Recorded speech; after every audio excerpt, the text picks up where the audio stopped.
La journée et la soirée de lundi avaient été mouvementées dans le quartier Surieux à Échirolles après que de jeunes hommes s'en sont pris à des équipages de police et à un dépanneur qui intervenait pour récupérer des deux roues déclarées volées. Une première interpellation avait eu lieu mardi en fin d'après-midi, non pas dans le cadre de ces violences urbaines, mais dans le cadre d'une affaire de vol de scooter et de menaces avec armes.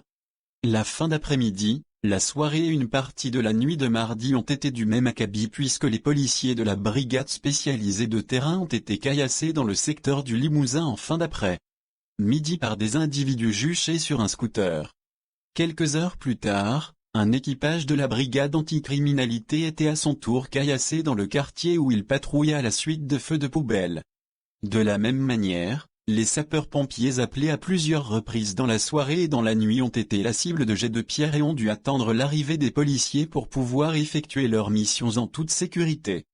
Hier, les policiers ont interpellé deux suspects de 16 ans qui ont été placés en garde à vue à la suite de ces faits.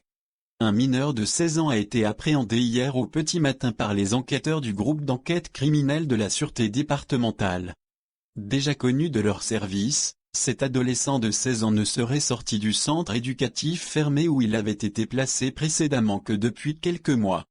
Hier soir, sa garde à vue a été prolongée en vue d'une présentation aujourd'hui devant le parquet.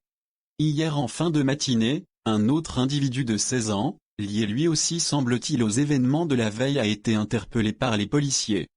Lors de la perquisition, les fonctionnaires ont trouvé de l'argent liquide et des barrettes de cannabis conditionnées pour la revente. Sa garde à vue devait elle aussi être prolongée. Par ailleurs, on apprenait que lors de cette soirée de violence, des vitres de l'école Marat avaient été brisées.